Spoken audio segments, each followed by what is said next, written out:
If we're going to use the language, the things are defective, we are sort of inadvertently steering them towards confirming their fear. The word defect implies that you've already come to a conclusion about what you're seeing.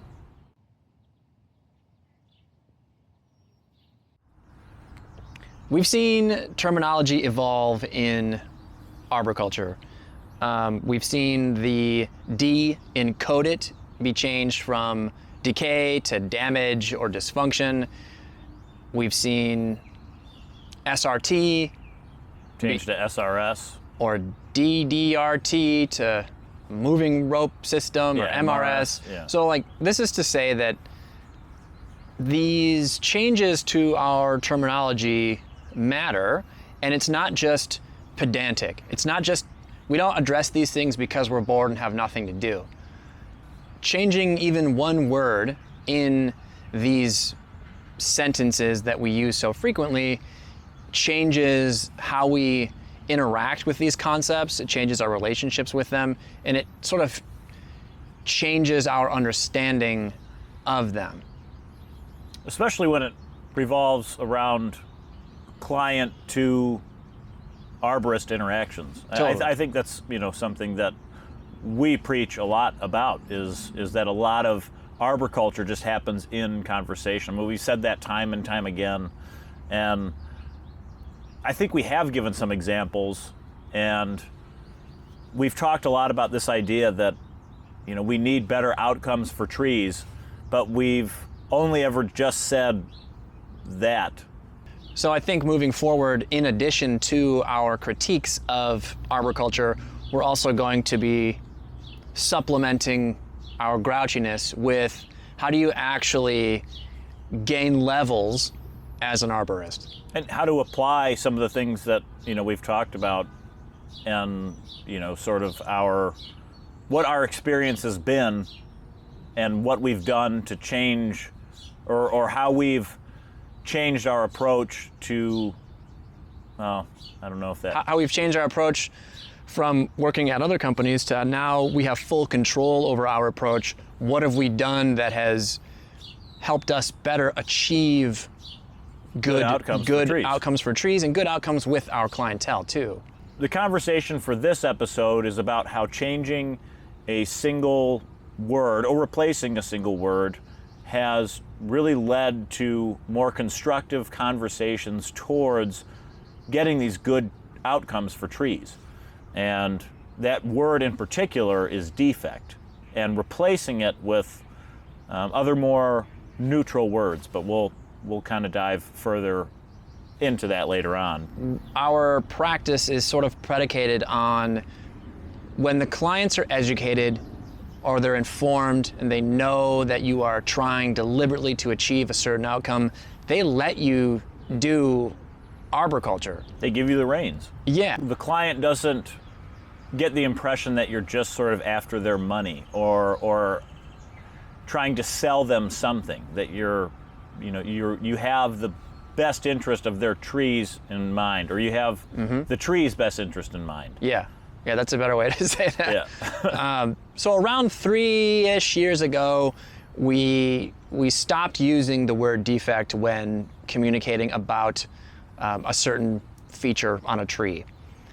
And since then, it has forced us to think of more neutral ways to communicate about what it is that we're looking at. The reason we've put a lot of emphasis on this particular word is because, culturally at least, defect is a very loaded word. It's super loaded. Like it in my opinion, the word defect implies that you've already come to a conclusion about what you're seeing. Does that make sense? Yeah, that's a good way to put it. It's kind of like, if I have something that's defective, it's not working. Like, and I know that just because you said this product is defective or this thing is defective. It's not.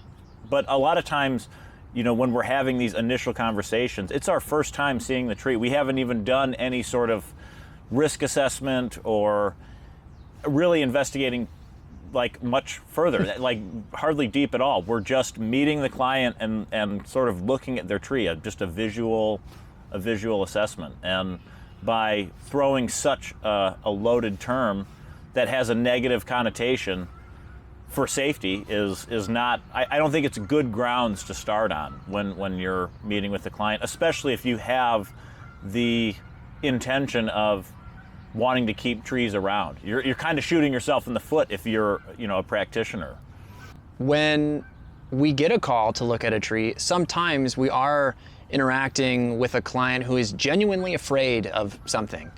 And so if we're going to use the language, the things are defective, we are sort of inadvertently steering them towards confirming their fear. And generally speaking, people reach out to us because they want to preserve trees, not because they want to kill them and remove them.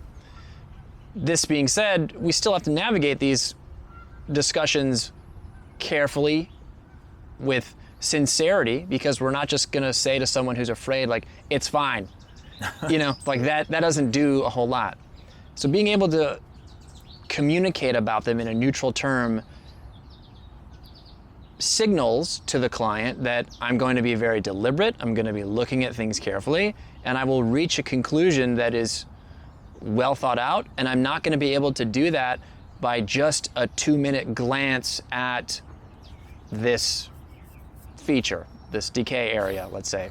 Yeah, and I want to say too that, like, from an emotional standpoint, like, fear is a very strong emotion, and if someone approaches us and they are afraid of their tree, or they already have this heightened sense of fear because their neighbor's tree failed on their house, or whatever the case is, you don't want to sort of add to that fire. It's a lot easier, or I should say it's a lot harder to walk somebody down from that heightened emotional state versus using more neutral language like feature. And let's say it is like a big feature of concern, and sort of I don't know how to say, like, I don't want to, like, it's a lot easier to make people afraid. That's true. Yeah, like, it's a lot easier to make people afraid. And that's, unfortunately, like, leverage. A removal company is going to use that to their advantage. Yeah. So I suppose this is a point to say that if you're listening to our content, we're operating under an assumption that you like trees and that you want to keep them around. I don't imagine too many removal companies are listening to what we have to say. Yeah. So we're operating under an assumption that we don't want to steer them towards being more afraid. Yeah, because fear it's a powerful weapon, and it's usually, weaponized against our clients and then therefore against trees, which I think our audience is mostly for keeping those things around. Yeah. I will give some credit to the word defect. It is concise. Although, to be honest, prior to this conversation, you make a great point by saying is conclusory a word? I don't know. You've made a conclusion already. And anyone who's looked at trees long and hard enough knows that you really can't achieve any degree of certainty in a 2-minute glance at something. Unless it's, like, clearly failing. Yeah, I'm saying, under normal conditions, you're not making that fast of a decision. But a defect, I suppose, is something that is imperfect or something that has a flaw. But using the word defect in the context of managing trees is only adequate if you have presuppositions on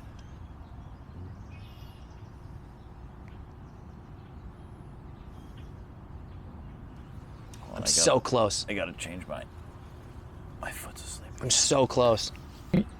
Using the word defect is only sufficient if you look at all of the features on a tree as something that is needing to be fixed. It requires a perspective that is founded on looking at trees through the lens of what you can do for them. It's founded on working with trees, not how trees work. Yeah, and I think one of my biggest gripes with saying defect is that you're saying that it doesn't belong. You know, like a lot of times if you're thinking about, you know, my phone has a defect in it, like it's not supposed to function that way. But a lot of, you know, what we're claiming to be defects in trees are like natural, like processes that take place. Decay is a natural process. You know, cavities are a natural process of like trees, you know, forming hollows. Like this is all like all part of trees. It's not a defect. It's doing exactly what it's supposed to do, and it's And even when things get out of hand, in a more zoomed out context of like an urban forest, it's important to have a lot of these elements. There's a lot of organisms that depend solely on dead wood, let's say. And so if we're spending all of our effort in removing these defective limbs, we're actually like removing valuable forest elements. And if arboriculture and urban forestry are, you know, so closely married, we need to be thinking about it's not just one tree in a vacuum. This is a tree that is part of an ecosystem, and all of its parts are necessary to having a healthy ecosystem. It's not defective whatsoever. It is an element of the environment. Yeah, and even looking at this tree, I mean, there's all kinds of branches that are fused and crossed and, you know, probably less than perfect branch attachments, ribbing, cavities, you know, like it's riddled with what I think a lot of people would say are defects if you were to come across them and talking with a client, but here we are, you know, it's... And what a cool tree this is. Yeah. And, you know, you don't get mature and veteran and even ancient trees if you can't manage these defects. If every time you find a defect you are jumping straight to removal, not only do you disallow big mature trees to come around, I think you're frankly not ready to be having those kinds of conversations. And I think it's not just, I mean, obviously, it's not just about the removal of a tree that's been deemed as having a defect, but it's the removal of these defects that I think is a negative thing too. It's not just like that, like we're removing features of a tree that are, you know, functional, that are supposed to be there. And I think it's a lot of misunderstanding of what these features are and what they contribute. And so, you know, I guess my thought is thinking like seeing all of these fused branches, someone could be like, oh, that's a defect, we have to remove that element out of the tree. It might not be a you know, a sale on the removal of the entire thing, but the removal of the defect itself. Something to do. And it's still a disservice. Agreed. And I think this type of thinking somewhat is to blame from being strictly educated by on-the-job training and also by industry literature. I should say here that industry literature can be very good, and it often is, but it really presents information through the lens of, again, how do you work with a tree? How do you find stuff to do? If arborists are trained to find defects, to make sales, to do stuff to trees, that's how they see trees, is that these trees have things that we need to fix. And of course, there are reasons to work with trees. Mm-hmm. We're not making that claim. Language like defects, you're using that in your vernacular, it's a reflection of like industry priorities, not necessarily tree priorities. And furthermore, unfortunately, like we've discussed before, and we'll do so more, industry priorities aren't always in alignment with tree priorities. They're often in alignment with making revenue and keeping people busy and finding things to do. We all know that like salesmen in a traditional big arb sense are supposed to, you know, make sales. They're incentivized to, you know, sell removals or big jobs. You know, that's how they, you know, make their living. But I think our problem is when we just say things that aren't true. Like when we were when we did that removal in, I think it was Grosse Pointe, it was a sycamore, and I remember the homeowner, or it was the salesperson or something, they said, yeah, this tree's hollow, so it's got to come down. And you and I were on that job, and every single cut that we made was solid. There was no hollow whatsoever. It was just solid trunk, and it was just sort of evidence that, like, hey, are we doing the right thing? This is not. Yeah, this is really not a very honest industry in a lot of ways, and I think. Well, it begs the question, like, did the salesperson believe it were hollow? And even if it were there things that could have been done to manage that tree? Like a full crown reduction, perhaps? Or were there features that were concerning that, we could have mitigated or sort of, had a different approach to manage? And we think the front line of achieving that is an honest and sincere conversation with the client. And, well, let's say it were hollow at the base. What then? Do we assess it? Do we, even if they're afraid of it and they're certain that it has to come down, I think the onus is still on us to try to have that dialogue and explain things. But if, when we're trying to do that, we're going to use all of these terms that are loaded, we're making it harder to achieve that kind of outcome, because the language provided to us is inadequate for achieving that.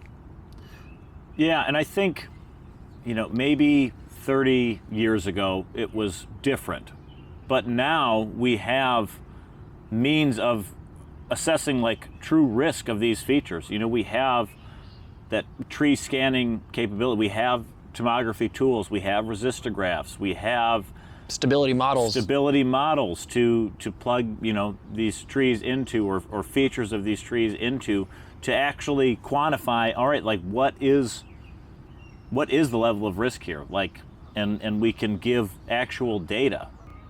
Some time ago we didn't have access to that, but the fact is, like, we have that now, and we're just not using it because it's easier to just prey on fear, and it's more lucrative that way too. It's lucrative. I think that there's also to add to that is a perspective. I'd rather just make a bunch of money, rather just get rid of it, just start over. It's an easy and common argument that we hear. I think that is a short-sighted way of approaching trees, and again, it makes it so veteran trees aren't around. So we want to acknowledge too that just replacing defect with these other terms that we're about to talk about, this doesn't fix the whole underlying problem that we have with our communication styles and our whole vocabulary with clients. This is just part of thinking about these things. So we've replaced defect in not only our conversations, but also in our articles, in our reports to clients, in the estimates. We've just pretty much solely removed defect and replaced it with things like feature, or an element, or we could more appropriately describe it. There are certain features that have easily identifiable names, like a hazard beam. People know what that is. Or inclusion. An inclusion, like, just use the more neutral, descriptive term. Codominant stems. Sure. I think some people might say a codominant stem is a defect. Right. Which you can just say codominant stem. Yeah, and just remove the whole defect part. Because again, it's, while it might not be ideal if it's next to a house, context matters. And I think, we've talked a lot about that too. One of the things that I don't know if we mentioned in the outline at all, but one that just kind of came to me now, is that we often sell the service of going to inspect these features of concern or certain traits that we want to get a closer look at to our clients. over the last 6 or so years, we have done between like 40 and 50 pretty advanced analyses on tree stability or certain tree features. And this is to say that this is possible if you can navigate the conversations in the right way. When you come across as someone who is not out for someone's money, and instead come across as someone who is curious, who is sincere, who is willing to give you a proper prescription for a problem, they let you do arboriculture. And part of that is like, how do we determine how much of the stem we should remove? It's easy to just say, I'll remove the whole thing. And like you said earlier, this is not a very pro-tree approach to have. Clients are very receptive to when you say, I don't know, I want to look closer at it though. And like, it's not a free thing. You are upselling, but you're also doing an actual good thing. You're making a better judgment call on your practice. Yeah, and if that conclusion is something that's, less than favorable, let's say it is, you go up there and you look at it and you're like, yeah, I don't trust this thing. Like, we gotta remove it, or, whatever the case is. It's a lot. I think it feels better to me as an arborist to know that I'm not playing the guessing game, and I think it feels better to the client that you're not playing like a guessing game. Yeah, does that make sense? You're making a better judgment call. Yeah. And I don't think in any profession would it be acceptable to take a look at something for 2 minutes, if that, and reach a conclusion on what you have to do. Unless something is very obvious. I'm not talking about the edge cases, I'm talking about most cases that I will almost always tell someone, I don't know. I'm sure you've had this too, when someone shows you a tree that they're worried about and like, so what do you think? Yeah. I don't know yet. that is the first thing that you ought to say. You shouldn't feel pressured to make a professional judgment just because the client is standing there with you. One thing that I've been doing on my preliminaries is that I'll invite them out, show me what's up, we'll talk for a few minutes, but then after that, I will say like, okay, cool, like thank you for showing me the stuff. I'm gonna spend the next 20 or 30 minutes poking around, and then I'm gonna send you an email with an explanation or some notes. And by telling them, hey, I have to think, it goes so far with them. Mm-hmm. It really indicates that I'm trying and that I'm not just putzing around. Shows that you're serious. Yeah. And that you take your profession seriously. Yeah. We had to fight? It's our club. Oh, they're going away. Cool. They're probably going to rip vapes in here or something.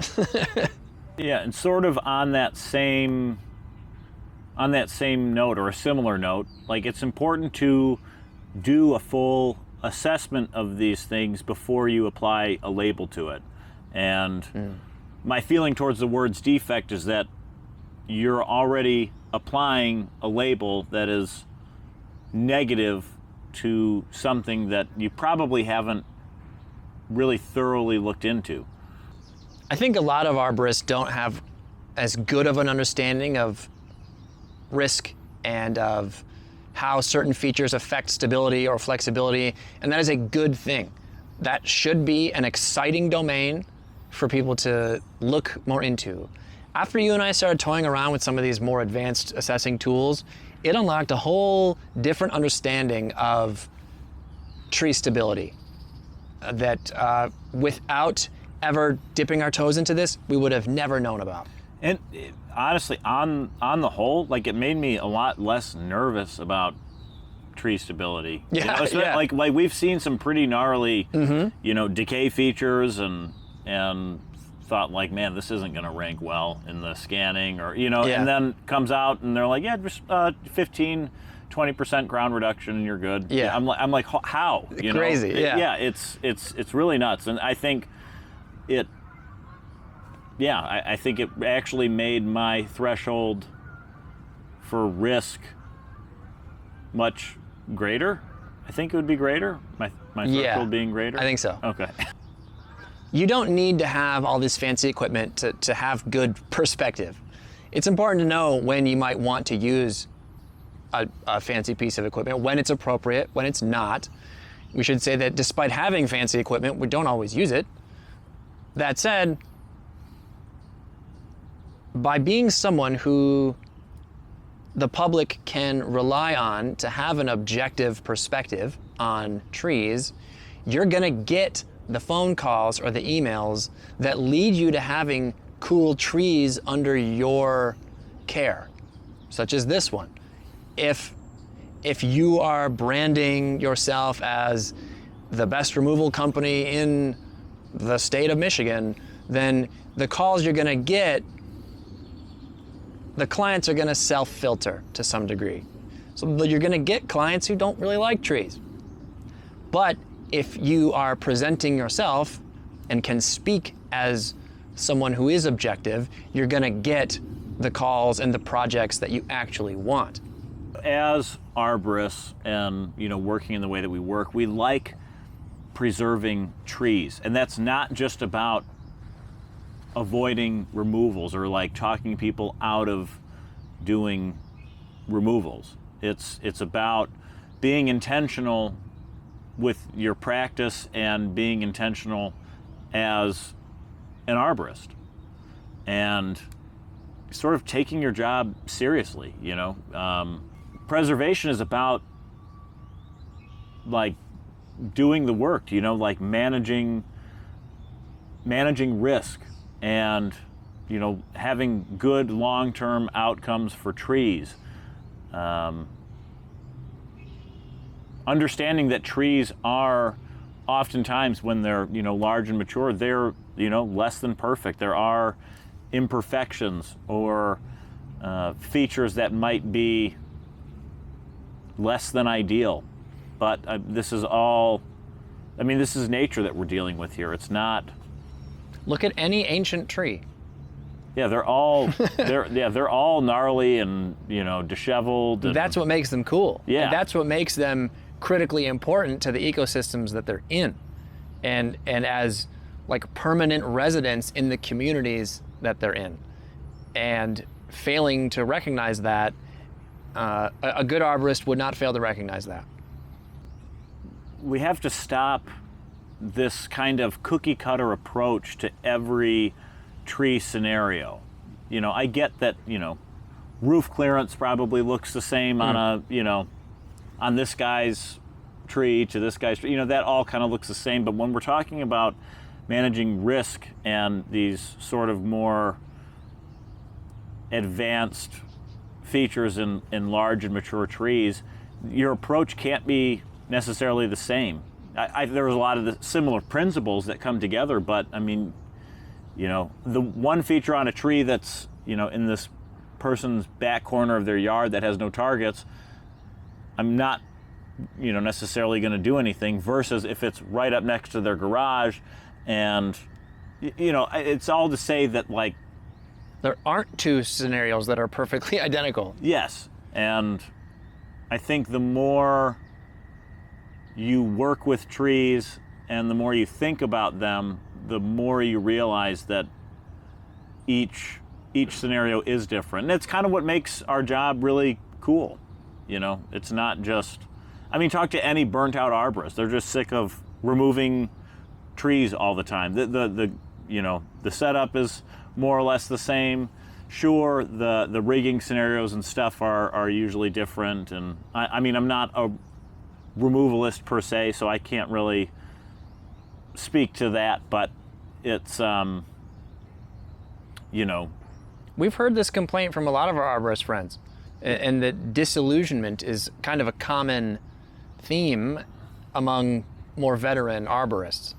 And I don't blame them. You and I both have felt disillusionment while working for other companies too. The sycamore example you already named, that sucked. Mm-hmm. We killed a 100-plus-year-old, 115-foot tall sycamore that was in peak maturity because we were told to. That doesn't feel very good. And so I can understand completely how becoming disenchanted with this trade is easy. Say you've jumped across different tree companies in your area and they all kind of have the same approach and the same philosophy. I can totally understand why, if you're someone who really likes trees, you've developed this skill, but the only work you're getting is just killing stuff. That sucks. It's easy to either blame the company that they work for or to blame the clientele that reaches out. It's easy to become like industry pilled and sort of, this is just how tree work is. If you want to make a difference in how you experience arboriculture, the onus is on you to start practicing certain things.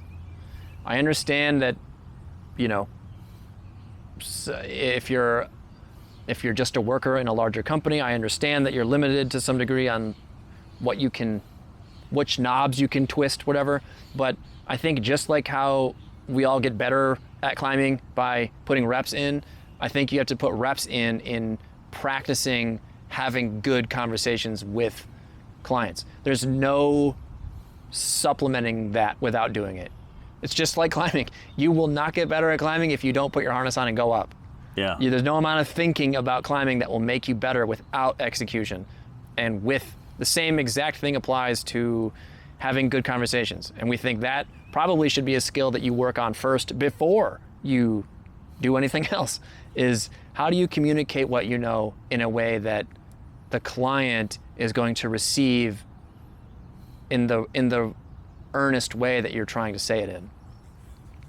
And this is sort of an easy thing to just implement. Just do it. Just start having conversations with a neutral mindset. And I think it's not the only thing, but one of the key things that we did was remove defect from our vocabulary and replace it with feature.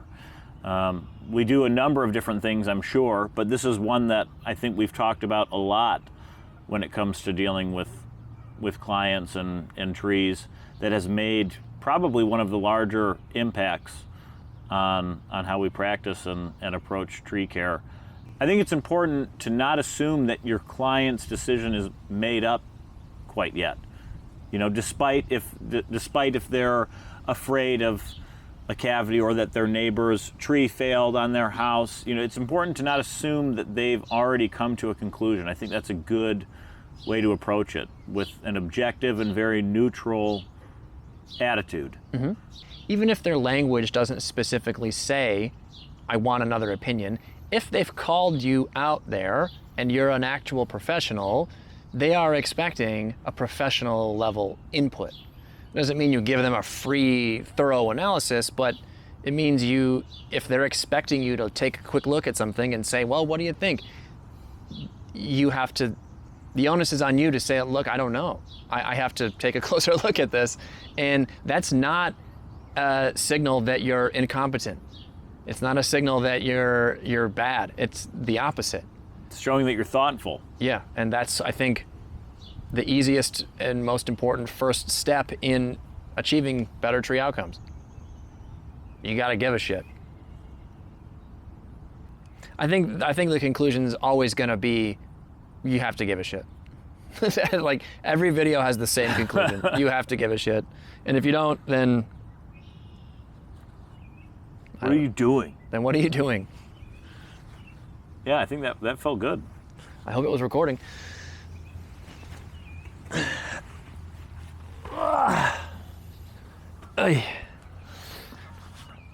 All right, cool, it was recording.